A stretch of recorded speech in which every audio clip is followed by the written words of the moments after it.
Your thoughts on your unit today? I think from day number 1 to day number 8 today, we have really made some great improvements.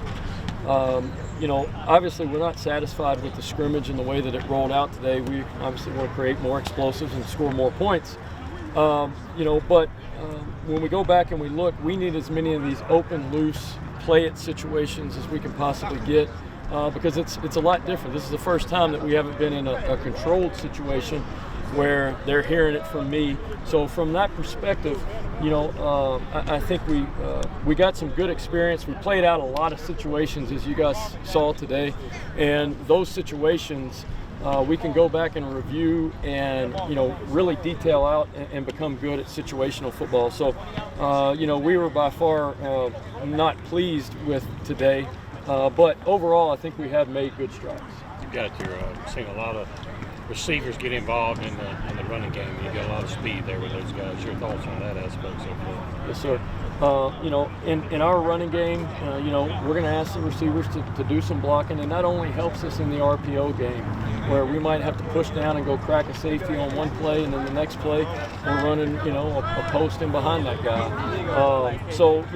I think for the receivers, we've got a lot of formations, and the motions and the shifts, right, are high volume. But we're going to ask those guys to do the things that they can, and we've got a good enough receiving core, and that they not only can just run fast and run good routes, right? They can get involved and block some of those safeties and corners, and utilize them in the run game where we can get some edges. Your thoughts on Will Rogers today? Early on, I thought we missed some easy completions where, we got to be able to just take easy completions. And sometimes I think when you get into a new offense, you get eager to throw those shots down the field, and you maybe hold the ball too long where, we'd like to just, take what the defense gives you. And if they give you a 2-yard pass, we'll take that, and then we'll just keep taking it until we get our opportunity.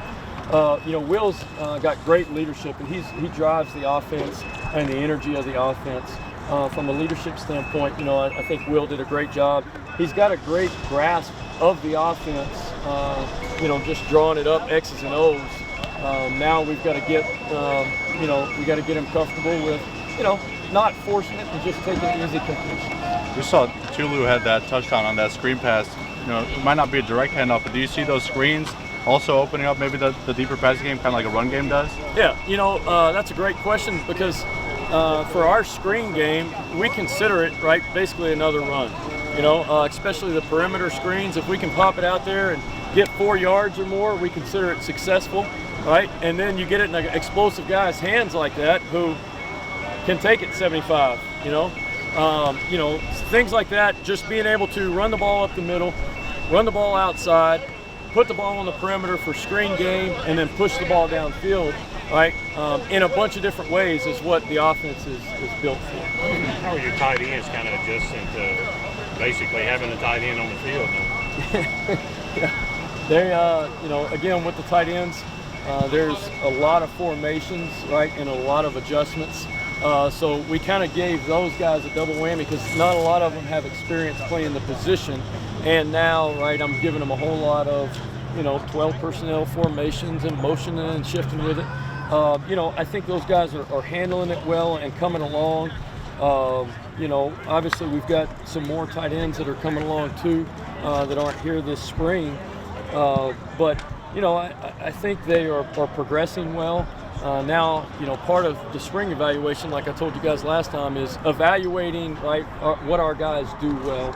And so some of that, we're putting those guys in positions that we got to kind of go back and go, hey, this specific individual, he's not built for this. So we got to make sure we personnel it to take advantage of their strengths and not put them in bad positions. As a young guy who's still kind of limited, but what are you seeing so far from Chris Parson this spring? What more do you think he can kind of learn, in this limited role while being here?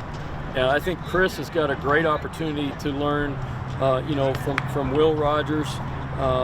He studies Will's plays, every night. I mean, he's really done a great job of just being all in. Chris Parsons has got a phenomenal arm, right? A really nice touch on the ball, and he can drive it when he needs to. For any young quarterbacks, the experience of team periods where there's an actual rush and where guys are able to hit you is very, very valuable. And so he's missing out on a little bit of that right now. And Skelly, though, man, he's been really, really impressive, and he's got a good grasp of a lot of offense for a young guy, right, who still should be in high school. What do you hope? Now really just our basic technique and our basic fundamental, and playing these scrimmages with a little bit higher tempo. I think today we kind of came out, and everybody comes out juiced up early, and then you hit a lull, right? And we've got to learn to overcome that lull and play with a fast pace and a fast tempo throughout these next couple practices and into the next scrimmage. But it's all about details in the spring, and it really is. And I know that sounds like a broken record, and that's the answer that I always give you, but really that's what it is. I mean, we give these guys a lot of different concepts, and now it is, hey, we got to clean up the little bitty details. The more you rep those plays, the more different situations you get in. And hey, the safety's inside leverage here or outside leverage here. Hey, he's depth or he's up there pressed. You got to treat all of those differently. So just more and more reps and as many team reps that we can possibly get. I know he was wearing a yellow jersey today, but what is the progress been of Rufus Park? Yeah, Rufus has had a great week this week. I think he is an explosive player that, we've got him playing in the slot position right now, that once we, are able to do some things with him on the perimeter and ask him to, create some of those explosive plays, he's a really good perimeter guy and coming along, and he's a guy that just needs as many reps as he can possibly get. Coach, any thoughts about Mike in these situational drives today?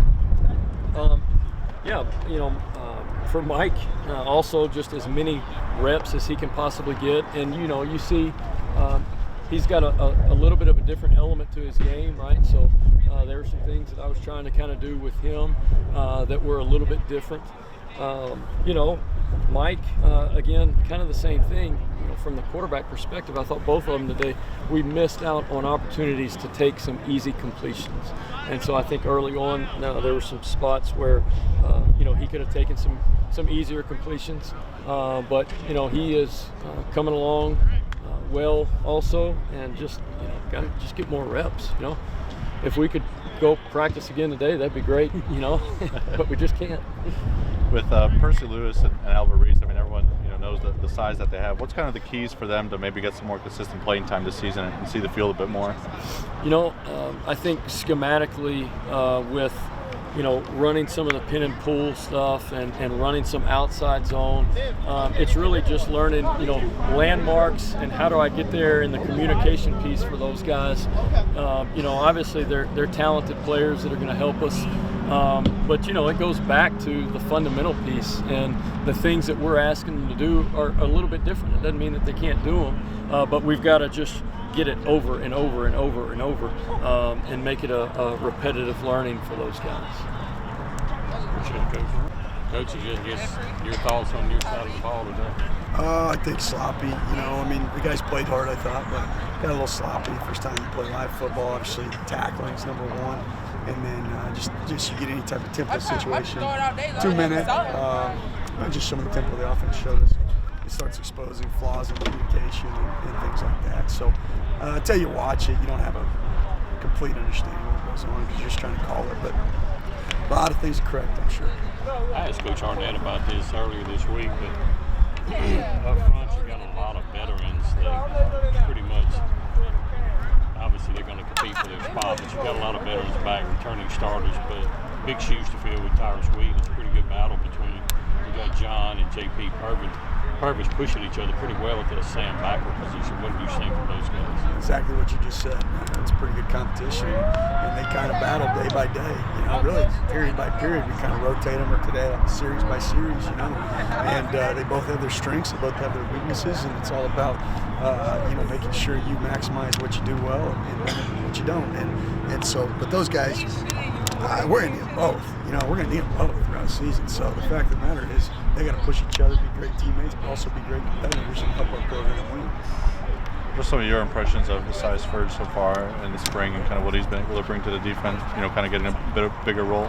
Right, yeah, absolutely. I mean, that's a guy that's worked for a long time for an opportunity to be in the position he's in, you know, and so really it comes down to him taking advantage of it. And I think Furdge comes out every day locked in. I think Furdge loves to play football. I think Furdge loves to compete, and that's what you love about it. You know what I mean? And now it just comes down to being able to make the plays when you're in those situations. You got to replace all 3 starters as safety. Any guys catching your attention back there? Speedy Banks has done a nice job transitioning there. Corey Ellington is a guy that needs to step up and play well for us, and he's had good days and he's had some bad days too. But he knows that. You know, guy comes in here, works every single day, and then. You know, the other thing is you got a guy like Sean Preston who's played a lot of football for us in a lot of SEC games. And what I told Sean when he said he was coming back was, you're coming back and you better be on a mission to lead, not just yourself, but also guys around you, and try to be a leader the best way you can. And then the other guy that's kind of flashed, I thought he flashed today, is why it comes to my mind, is Kobe Albert. You know, he comes down and runs the alley a couple times. He's done it in practice when we've been thud tempo. Today it was live, obviously. He came down and set a pretty good example of how you're supposed to run the alley. Anything else?